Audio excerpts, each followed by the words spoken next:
परिणाम होने से पुण्य बंध के कारण है, पूर्व बद्ध जो कर्म है पाप वो भी पुण्य रूप पर संक्रमित हो जाता है, अथवा वो अपकर्षण हो जाता है, वो अल्प रह जाता है, मंद पड़ जाता है। इसलिए जो विघ्न है वो नहीं आते हैं। आगामी काल में पुण्य बंधने से स्वर्ग आदि की प्राप्ति हो जाती है। और जीव यदि पंच परमेष्टि के बताए मार्ग पर चले तो वह परंपरा से मुक्ति को प्राप्त करता है। ये बात अपन ने कल करी थी, इसके आगे थोड़ा सा पढ़ते हैं। पेज नंबर 304 पर दूसरा पैराग्राफ अपना थोड़ा अधूरा रह गया था। देखिए क्या करें, इनकी आज्ञानुसार प्रवर्तने से, चौथी लाइन में मिला, इनकी आज्ञानुसार प्रवर्तने से परंपरा से संसार से निवृत्ति भी होती। इसलिए ये पांच परमेष्ठी सब जीवों के उपकारी परम गुरु हैं। परम गुरु कहा उनको। और इसी संदर्भ में मैंने आपको कहा था कि भरत मुनि ने नाट्य शास्त्र में नियम बनाया कि जैन मुनियों को, जैन साधुओं को साधु नहीं कहना चाहिए, बल्कि उन्हें भगवान कहना चाहिए। जब ये बात भाई साहब ने बताई थी 1-2 दिन पहले ही, उससे पहले मैं ये सोचता था कि ये भगवत कुंदाचार्य देव, भगवान कुंदाचार्य देव, ये तो मुनिराज है, इनको भगवान क्यों लिखते हैं? ये मेरे मन में चला करता था बहुत दिन से। हाँ, भगवत कुंदाचार्य ऐसा लिखते हैं, भगवान कुंदाचार्य। तो ये भगवान थोड़ी कुंदाचार्य, ये तो साधु हैं, आचार्य परमेष्ठी है, और इनको भगवान क्यों लिख रहे, ऐसा मेरे मन में चला करता था। लेकिन अभी ये 2-4 दिन पहले भाई साहब ने ये बात जब बताई आपकी मीमांसा की कक्षा में, दोपहर में 4 से 5 जो चलती है, मैंने आप सबसे कहा था, तो तब मेरे को लगा कि अरे ये इसलिए भगवान कुंदाचार्य लिखते होंगे, क्योंकि साधुओं को भगवान कहने का नियम नाट्य शास्त्र में है, चलते फिरते सिद्ध है। हमारी बात, ये परम गुरु है, सब संसारी जीवों से पूज्य है। ये पंच परमेष्ठी भगवंत सभी संसारी जीवों से पूज्य है। इनके सिवाय अन्य संसारी जीव, देखो अब पॉजिटिव कथन तो किया उन्होंने, ये पूज्य है, ये है, वो है, वो है, लेकिन अब उसको और पक्का करने के लिए वो दोनों तरफ से बांधते हैं। क्या कह रहे हैं कि इनके सिवाय अन्य संसारी जीव राग द्वेष मोहादिक विकारों से मलिन है, ये पूज्य नहीं है। इनके महानपना, गुरुपना, पूज्यपना नहीं है। आप ही कर्मों के वश मलिन हैं, तब अन्य का पाप इनसे कैसे कटे। जो कितना महत्वपूर्ण बात, इतनी महत्वपूर्ण बात कहते हैं जयचंद्र चावड़ा साहब, पूरा पक्का करते हैं। वो कहते हैं ये पांच परमेष्ठी भगवंत तो महान है, पूज्य है, लेकिन इनके अलावा अन्य कोई भी महान नहीं है, पूज्य नहीं है, उसमें गुरु बना संभव नहीं है। और क्यों नहीं है, तो कहते वे स्वयं ही कर्मों के वश मलिन है, तब अन्य का पाप कैसे कटेगा उनके निमित्त, ये बात बता रहे हैं। गुरु पूर्णिमा आती है ना, गुरु पूर्णिमा, श्रावण मास की पूर्णिमा को बोलते शायद है, है? राखी होती है श्रावण पूर्णिमा, तो आषाढ़ की पूर्णिमा, हाँ आषाढ़ की पूर्णिमा। तो गुरु पूर्णिमा आती है ना, तो वहाँ हम यहाँ से पहले लाल चौक में थे दौसा जिले में, तो वहाँ पे 1-2 भाई हमारे स्वाध्याय में आने वाले श्रोताओं ने कहा कि पंडित जी आप ही हमारे गुरु जी हो, और आप हमारे गुरु जी हो, आप हमें पढ़ाते हो, तो गुरु पूर्णिमा है तो हम आपको गुरु मानते हैं, ऐसा। मैंने कहा नहीं, हमको गुरु मत मानो, हम गुरु नहीं है, हम तो केवल शास्त्र पढ़ करके आपको जो लिखा है वो सुना रहे। गुरु बना तो पंच परमेष्ठी भगवंतों में ही संभव है। पूज्य तो वे ही हैं, हम पूज्य नहीं हैं, हम गुरु नहीं हैं, हम तो केवल एक व्यवस्था है। जब गुरु नहीं है ऐसी परिस्थिति में, उनकी अनुपस्थिति में हम आपको उनकी वाणी पढ़कर सुना रहे हैं, बस इतनी सी बात है। लेकिन क्योंकि जो महानपना, गुरुपना, पूज्यपना पंच परमेष्ठी भगवंतों में संभव है, अन्य किसी जीव में कहते वो संभव नहीं। अब जगत भूला है और किसी को भी वह गुरु मान करके अर्घ चढ़ाने के लिए तैयार बैठा है। लेकिन यहाँ कह रहे भाई पंच परमेष्ठी ही गुरु है, वे ही अर्घ चढ़ाने के लायक है, वे ही जयकारा लगाने के, उनकी जय जयकार करने के लायक है। अन्य कोई भी वस्त्र पहने हुए जयकार उनकी बोलने के लायक नहीं है, फिर उनके लिए अर्घ चढ़ाने के लायक नहीं है, क्योंकि जिसने वस्त्र धारण किए है वह निश्चित रूप से राग द्वेष का प्रतीक है। वह राग द्वेष से जो स्वयं मलिन है, कर्म के वश से स्वयं मलिन है, तब अन्य का पाप उनसे कैसे करें? फिर आप ये कह सकते हैं जब आप नहीं हो, गुरु नहीं हो, तो हम आपकी ये बात क्यों सुने? तो हम आपसे ये कहेंगे कि गुरु तो नहीं है, लेकिन हम गुरु की बात बांचकर आपको सुना रहे हैं, इसलिए सुनो। आप हमारी बात मत सुनो, लेकिन गुरु की बात सुनो। अरे भाई, एक सैनिक ने चिट्ठी लिखी घर पे अपनी माँ को, और वो चिट्ठी गांव में आई, पोस्टमैन डाकिया लेकर के आया और उसकी माँ को दी चिट्ठी की ये तुम्हारे बेटे ने चिट्ठी लिखी है, तुमको भेजी है, ये तुम्हारी चिट्ठी आई, लो। अब वो माँ बोलती है कि बेटा मेरे को पढ़ना नहीं आता, तुम पढ़ के सुना दो। क्या कहा? तुम पढ़ के सुना दो। तो वो डाकिया पहले गांव में, अब पढ़े लिखे नहीं होते तो वो डाकिया ही पढ़ के भी सुनाता, तो उसने पढ़ के सुनाया कि पूजनीय माता जी, सादर चरण स्पर्श। कौन लिख रहा है? कौन बोल रहा है? वो डाकिया बोल रहा है कि पूजनीय माता जी, सादर चरण स्पर्श। कौन बोल रहा है?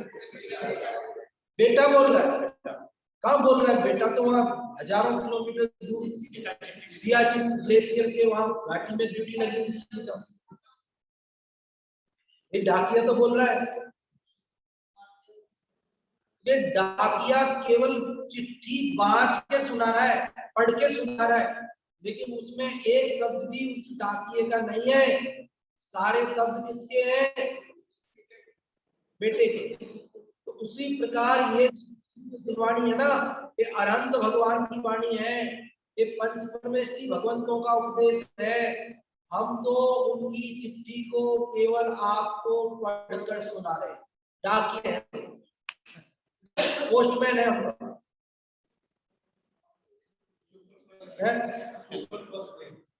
क्या कह रहे हैं? सुपर वो आप पढ़ने की दाव नहीं है। पढ़े लिखे हैं, शास्त्र को पढ़ने का उतना मतलब अभ्यास नहीं है जिन लोगों के लिए वे सुनाने का। ये तो आप लोगों हमें सम्मान देते वो अलग बात है, लेकिन वास्तव में पूज्यपना, गुरुपना, महानपना तो किसमें संभव है? पंच परमेष्ठी भगवंतों में। इनके अलावा अन्य किसी में क्या कह रहे? महानपना, गुरुपना, पूज्यपना संभव नहीं है। आप ही कर्मों के वश मलिन है, अब अन्य का पाप इनसे। अगला पैराग्राफ देखो। इस प्रकार जिन मत में इन पंच परमेष्ठी का महानपना प्रसिद्ध है और न्याय के बल से भी ऐसे ही सिद्ध होता है, क्योंकि जो संसार के भ्रमण से रहित हो वे ही अन्य के संसार का भ्रमण मिटाने को कारण होते हैं। जैसे जिसके पास धनादि वस्तु हो वही अन्य को धनादि दे, और आप दरिद्री हो तो अन्य की दरिद्रता कैसे मिटे, इस प्रकार जानना। जिनको संसार के दुख मिटने हो और संसार भ्रमण के दुख रूप जन्म मरण से रहित होना हो, वे अनंतादि पंच परमेश्वरी का नाम रूप मंत्र जपो। इनके स्वरूप का दर्शन स्मरण ध्यान करो, इससे शुभ परिणाम होकर पाप का नाश होता है, सब विघ्न टलते हैं, परंपरा से संसार का भ्रमण मिटता है, कर्मों का नाश होकर मुक्ति की प्राप्ति होती है, ऐसा जिनमत का उपदेश है। अतः भव्य जीवों के अंगीकार करने योग्य है। क्या समझ में आई बात इस पैराग्राफ के अंदर है? पंच परमेश्वरी की भक्ति करना चाहिए।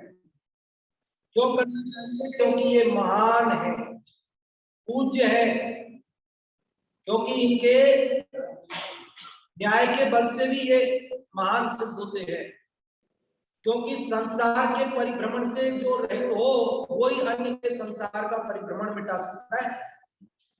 जिसके पास धनादि वस्तु हो वही अन्य को धनादि दे।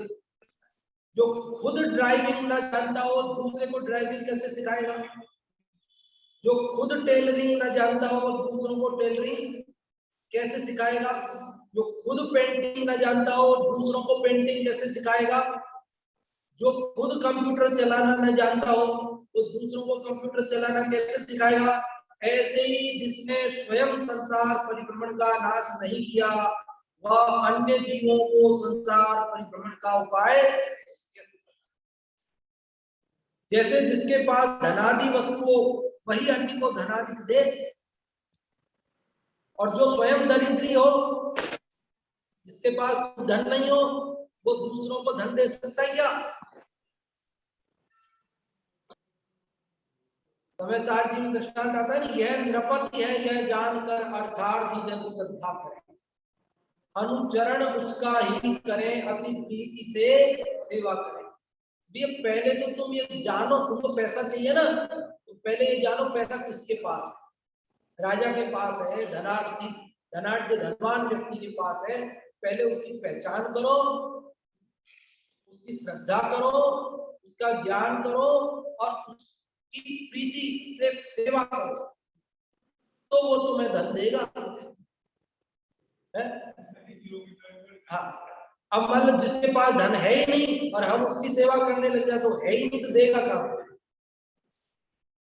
तो धनार्थी व्यक्ति को धनवान पुरुष की सेवा करनी चाहिए, करता है। उसी प्रकार मोक्षार्थी पुरुष को किसकी सेवा करनी चाहिए? जो मोक्ष को प्राप्त हो गए हैं अथवा मोक्ष के मार्ग में गमन कर रहे हैं, मोक्षगत नर श्रेष्ठ की भक्ति करें गुण भेद से, वह परम भक्ति कही है जिन सूत्र में व्यवहार। परमार्थ से तो अपने स्वरूप की लीनता ही निश्चय भक्ति है। अपने स्वरूप में आत्म स्वरूप में लीन होना वो निश्चय भक्ति। और व्यवहार से भी भक्ति किसकी? जो मुक्ति को प्राप्त हुए, ऐसे अनंत परमात्मा, सिद्ध परमात्मा, आचार्य उपाध्याय साधु अभी निगम ने ऐसे समझ लेना, जो अभी नहीं गए तो अभी जाने वाले, ऐसे पंच परमेश्वरी भगवान इनकी स्तुति भक्ति करना। जिनको संसार के दुख मिटने हो और संसार भ्रमण के दुख रूप जन्म मरण से रहित होना हो, वे क्या करें कि वे अनंतादि पंच परमेश्वरी का नाम रूप मंत्र जप, मंत्र जाप, नमोकार मंत्र का, इनके स्वरूप का दर्शन, पंच परमेश्वरी के जो प्रतिमा आदि का भी दर्शन करते हैं, उनके स्वरूप का भी विचार करते हैं, स्मरण करते हैं, ध्यान करते हैं, इससे शुभ परिणाम होकर पाप का नाश होता है। वो बात कल अपन कर चुके हैं। सब विघ्न टलते हैं, ये सब भी पहले आ चुका है। परंपरा से संसार का भ्रमण मिटता है, ये भी अपन पढ़ चुके हैं, क्योंकि ये रिपीट हुए, दो तीन शब्द वाक्य रिपीट हुए, पिछले पैराग्राफ में भी थे। कर्मों का नाश होकर मुक्ति की प्राप्ति होती है, ऐसा जिनमत का उपदेश है। अतः भव्य जीवों के अंगीकार करने योग्य। यहां कोई कहे अन्य मत में ब्रह्मा विष्णु शिव आदि इष्ट देव मानते हैं, उनके भी विघ्न टलते देखे जाते हैं, तथा उनके मत में राजा भी बड़े बड़े पुरुष देखे जाते हैं, उनके भी ये इष्ट विघ्नादि को मेटने वाले हैं।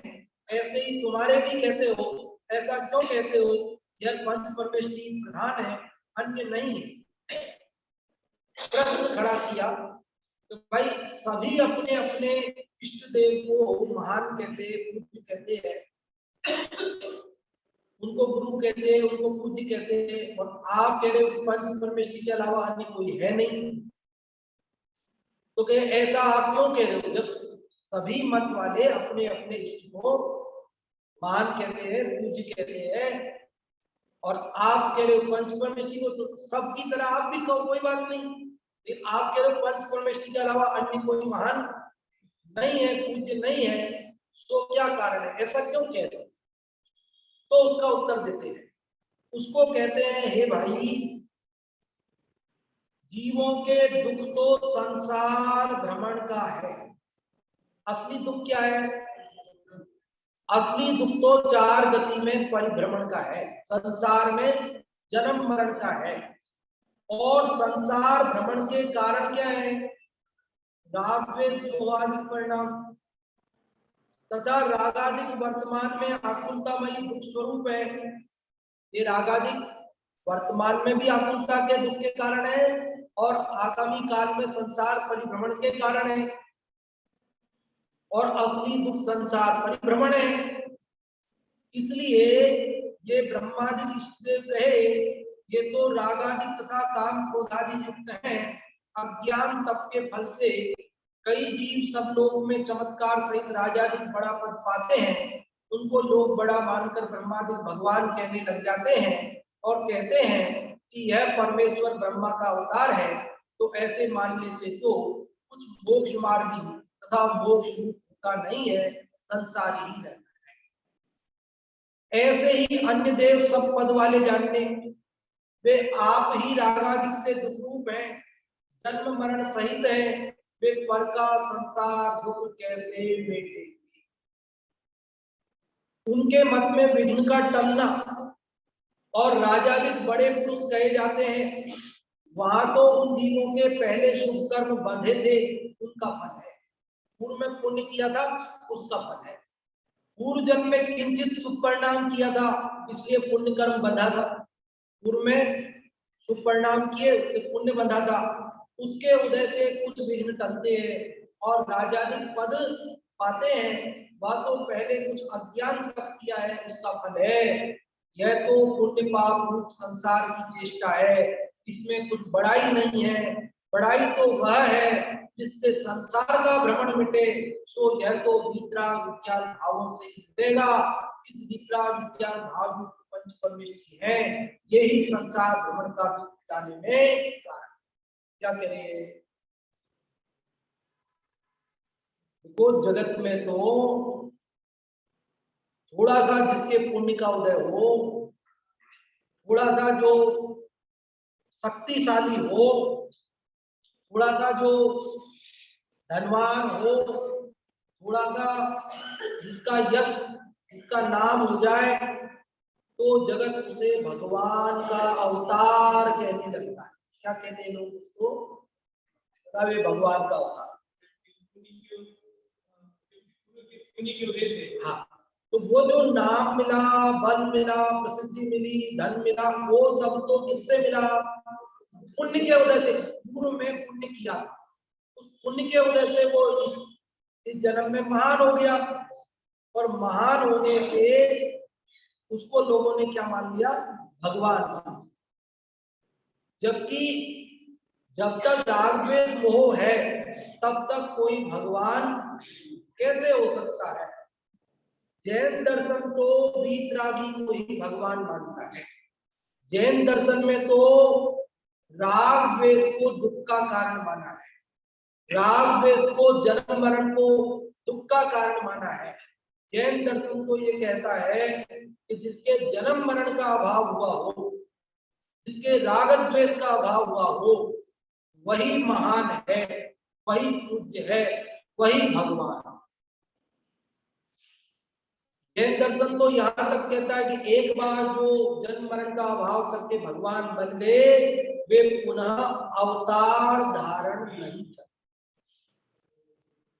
भक्त भले कितना ही बोले कि भगवान महावीर आपको आना पड़ेगा और सोते हुए भारत को जगाना पड़ेगा, लेकिन ये बात परम सत्य है कि महावीर भगवान कभी भी लौटकर इस दुनिया में आएंगे, दोबारा जन्म धारण। हाँ, और कोई जीव भगवान महावीर बन सकता है, और कोई जीव अपने पुरुषार्थ से अपने मोहराग द्वेष आदि विकारों का अभाव करके जन्म मरण मेटकर भगवान बन सकता है, तीर्थंकर बन सकता है, लेकिन वे जो बन गए वे वापस नहीं आए। बन गए सो तो बन गए, वो तो बन गए। लोगों में तो ऐसा होता है कि कोई लोगों का इलाज बढ़िया कर देवे, बढ़िया दवाई देवे, लोगों को आराम पड़ जाए, उनका उधर हो ना, यश यश कीर्ति कर्म का उधर हो जिसका, तो धूल देवे, धूल मिट्टी राख मांझनी, क्या बोलते, मांझनी राख, बर्तन मांझने की राख, कंडे की राख, वो ऐसा पुड़िया में बांध के दे देवे और उसी से उसको आराम पड़ जाता है सामने वाले को। और इसके यश कीर्ति कर्म का उदय है, पुण्य का उदय है, इसको प्रसिद्धि मिलती है, इसके हाथ को जस होता है ना, तो लोग कहते हैं भगवान का अवतार है। रोता हुआ जाता है इसके पास और हंसता हुआ, भगवान का अवतार बता देते फटाफट लोग। लेकिन ये पुण्य का उदय है, उसका पुण्य का उदय है, ये बात सही है, लेकिन वो भगवान नहीं है। दोनों के पुण्य का उदय, मरीज के भी पुण्य का उदय, तभी आराम पड़ रहा है। जगत में तो कोई ऐसा धनाढ्य व्यक्ति हो, दानी, कि गरीब आदमियों को दान करता रहे, विधवाओं को सिलाई मशीन दे दे, उनकी बेटियों के विवाह में पैसा खर्च कर देवे, और बेरोजगारों को रोजगार दे देवे, और अन्य अन्य सेवा कार्य करे, तो जगत क्या कहता है, ये भगवान का अवतार। इसके दरवाजे से कोई खाली नहीं जाता, सबको ये कुछ ना कुछ देता है। हम ये नहीं कह रहे कि उसने कुछ गलत किया, अरे वो हम तो है, इसमें क्या सके, उनका उदय है, जगत के जीवों के कल्याण के लिए दया भाव उसके चित्त में है, वो लौकिक दृष्टि से महान है, लेकिन वो भगवान नहीं। बात इतनी सी है, राग द्वेष से रहित होगा तभी भगवान बनेगा। अब व्यवहार से भगवान तो हमें कोई आपत्ति नहीं, तो जैन दर्शन को कोई आपत्ति नहीं, लेकिन परमार्थ से तो वही भगवान हो सकता है जैन दर्शन के अनुसार, जिसने राग द्वेष कामादि जीते सब जग जान लिया, सब जीवों को मोक्ष मार्ग का निश्चय हो। हमें नाम में कोई आपत्ति नहीं, बुद्ध वीर दिन हरिहर ब्रह्मा, या उसको स्वाधीन कहो, भक्ति भाव से प्रेरित हो गया चित्त उसी में, हमें नाम में कोई आपत्ति नहीं है। हम तो ये चाहते हैं कि जो हमारा आदर्श हो, हमारा भगवान हो, वह वीतरागी, राग द्वेष न करता हो, वो सर्वज्ञ हो, अल्प ज्ञानी न हो, वो हितोपदेशी हो, जगत के जीवों के कल्याण का मार्ग बताने वाला हो, हम उसे भगवान मानते। ये बात यहाँ बता रहे हैं, क्या कह रहे हैं कि जिससे संसार का भ्रमण मिटे, तो यह तो वीतराग विज्ञान भावों से ही मिटेगा। किससे मिटेगा? वीतराग विज्ञान क्या है? वीतराग मतलब राग द्वेष का भाव, विज्ञान मतलब विशेष ज्ञान, केवल ज्ञान, सर्वज्ञता, वीतरागता और सर्वज्ञता, यही है बताने समर्थ का उपाय सब कुछ। इस वीतराग विज्ञान भाव युक्त पंच परमेष्ठी है, ये ही संसार भ्रमण का दुख मिटाने में कारण है। ये पंच परमेष्ठी भगवंत वितराग विज्ञान में होने से यही संसार भ्रमण का दुख मिटाने में कारण है। समझ में आ रही कि नहीं आ रही बात है? वो नहीं मिटाएंगे तो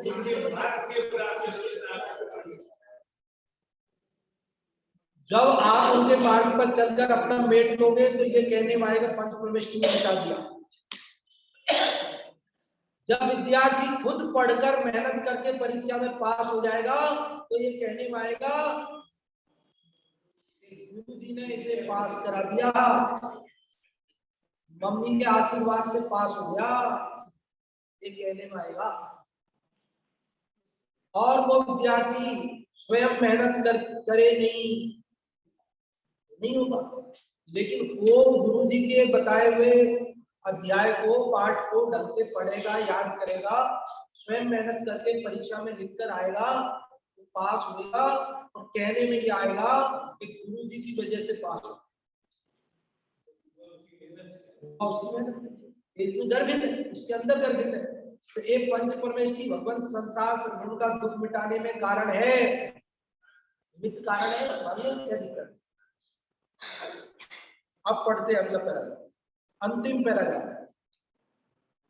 वर्तमान में कुछ पूर्व शुभ कर्म के उदय से पुण्य का चमत्कार देखकर तथा पाप का दुख देखकर भ्रम में नहीं पड़ना। जगत में क्या करते हैं कि वर्तमान में किसी के पुण्य का उदय हो, पुण्य का चमत्कार, रंग रूप एकदम गोरा भूरा चिट्टा और एकदम धनवान और दयावान, तो जगत क्या मानता है उसको? भगवान होगा। तो कह रहे ये तो पुण्य के उदय का चमत्कार है भैया। वर्तमान में कुछ पूर्व शुभ कर्म के उदय से पुण्य का चमत्कार देखकर तथा पाप का दुख देखकर भ्रम में नहीं पड़ना।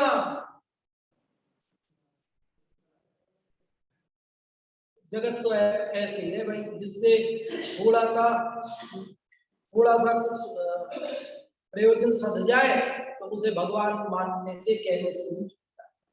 व्यवहार में कहो तो भी हमें कोई आपत्ति नहीं, लेकिन परमार्थ से उसे भगवान ही मान लेवे तो आपत्ति है भाई। है? अरे हमारे कोई रोग हुआ हो, हम कई जगह जाकर थक गए हो और फिर जिस वैद्य जिस डॉक्टर की दवा से हम ठीक हो जाए तो हम कहते डॉक्टर साहब आप भगवान। व्यवहार में कहना अलग बात है, कहो हमें उसमें भी आपत्ति नहीं है, लेकिन परमार्थ से वह भगवान नहीं है। क्या कह रहे हैं लोग? कहो तो हमें व्यवहार में आपत्ति नहीं है, लेकिन परमार्थ से वह भगवान नहीं। हम पैसे की तंगी से जूझ रहे थे, हमारे पास पैसे नहीं थे इलाज कराने को, और किसी व्यक्ति ने कहा ये लो ले जाओ पैसे, तुम तो इलाज कराओ, चिंता मत करो, और चाहिए तो और ले जाना।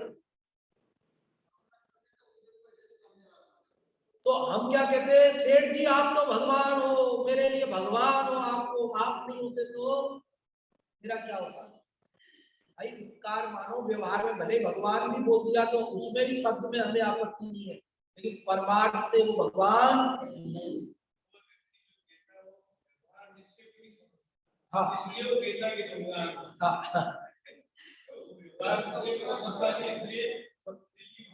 मतलब जगत में तो क्या है, जिस पेड़ के पत्ते से अपने को आराम मिल जाए तो उस पेड़ को भगवान मान लिया जाता है ना। जिस किसी को भी है ना XYZ समझ लेना आप,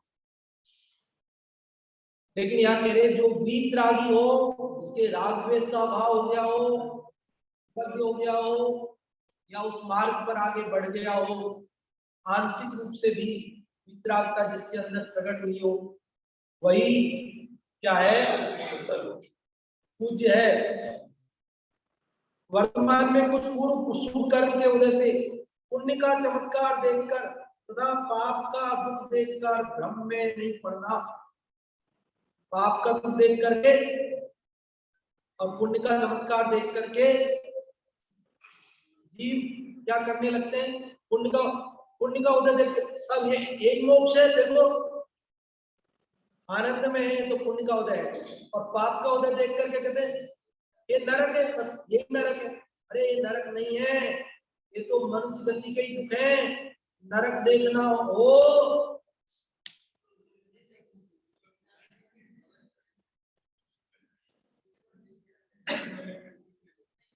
लोग बोलते थे वो हड्डियों के वार्ड में चले जाओ, अस्थि रोग विभाग में, अगर नरक देखना हो तो। अरे भाई ये नरक नहीं है, ये तो मनुष्य गति के ही दुख है। नरक गति के दुखों की तो हम कल्पना भी नहीं कर सकते हैं, इतने दुख है। तो पुण्य के उदय को देखकर लोग क्या समझ लेते हैं, ये मोक्ष हो गया, पाप भगवान हो गया। पाप का उदय को देख करके क्या समझ लेते हैं, ये नरक हो गया। अरे भैया ऐसे भ्रम में नहीं पड़ना, पुण्य पाप दोनों संसार है, इनसे रहित मोक्ष है। अतः संसार से छूटकर मोक्ष हो ऐसा उपाय करना, पाप और पुण्य दोनों का अभाव होकर मुक्ति हो ऐसा उपाय। वर्तमान का विघ्न जैसा पंच परमेष्ठी के नाम मंत्र ध्यान दर्शन स्मरण से मिटेगा, वैसा अन्य के नामादिक से तो नहीं मिटेगा। क्यों नहीं मिटेगा, अन्य के स्मरण से क्यों नहीं मिटेगा, पंच परमेष्ठी के स्मरण से ही क्यों मिटेगा? तो क्योंकि ये पंच परमेष्ठी शांति रूप है, केवल शुभ परिणामों ही के कारण है। अन्य इष्ट देव के रूप तो रौद्र रूप है, इनके दर्शन स्मरण तो रागादिक तथा भयादिक के कारण है, इनसे तो शुभ परिणाम होते दिखते। पंच परमेष्ठी भगवंत है ना, जय परम शांत मुद्रा समेत अभिजन को निज अनुभूत, इनकी शांत मुद्रा है, इन्हें देखकर देखने वाले का चित्त भी शांत हो जाता है। और अन्य जिसे इष्ट कह रहे हैं वो हथियार लिए हैं, तो उन्हें देखकर भय उत्पन्न हो जाता है, उन्हें देखकर राग उत्पन्न हो जाता है, उन्हें देखकर द्वेष उत्पन्न हो जाता है, इत्यादि राग द्वेष के चिन्हों से सहित होने के कारण वे परम शांत मुद्रा रूप न होने से वे शुभ परिणामों के कारण नहीं है, ऐसा कहते हैं। तो कहते हैं कि फिर जो पंच परमेष्ठी भगवंत के अलावा अन्य किसी को माने तो क्या उसे पुण्य नहीं बंधता क्या? बंध जाता है, पुण्य में क्या है, पुण्य तो बंध जाता है। अन्य मत वाले को भी बंध जाता है पुण्य, तो पुण्य का क्या है? लेकिन पुण्य और पाप दोनों का अभाव होकर के मुक्ति नहीं होती, ये बात होता है। पुण्य पाप का अभाव होकर, जन्म मरण का अभाव होकर संसार परिभ्रमण नहीं मिटता है। संसार परिभ्रमण मिटना हो तो कह रहे पंच परमेष्ठी भगवान को किसी के कदाचित जो पुण्य बन जाता है उसकी बात बता रहे, किसी के कदाचित कुछ धर्मानुराग के वश से शुभ परिणाम हो तो वह उनसे हुआ नहीं कहलाता, उस प्राणी के स्वाभाविक धर्मानुराग के वश से होता है। वो जो पुण्य बंधा है ना, वो पुण्य भी स्वयं के ही जो धर्मानुराग के परिणाम है ना, उनकी वजह से बंधा है, सामने वाले को देखकर नहीं बंधा है। वो पुण्य बनता है, वो पुण्य भी उसके खुद के मंद परिणाम हुए ना, मंद कसाय के परिणाम हुए, धर्म के भाव हुए, इसलिए उसे पुण्य बन गया। लेकिन पुण्य का निमित्त उनके पास बाहर में उस प्राणी के स्वाभाविक धर्मानुराग के वश से होता है, इसलिए अतिशयवान शुभ परिणाम का कारण तो अतिशयवान शुभ परिणाम, अतिशयवान मतलब बहुत अधिक तीव्र उत्कृष्ट शुभ परिणाम का कारण तो शांति रूप पंच परमेष्ठी का रूप है। अतः इसी का आराधन करना,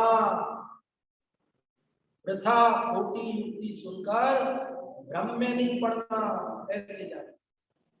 इति श्री कुंद कुंद स्वामी विरचित मोक्ष प्राभ्रत की जयपुर निवासी पंडित जयचंद्र छाबड़ा कर देश भाषा में वचनिका का हिंदी भाषानुवाद समाप्त। तो इस प्रकार से आज अपन ने ये अष्टपाहुड़ में 6वें नंबर का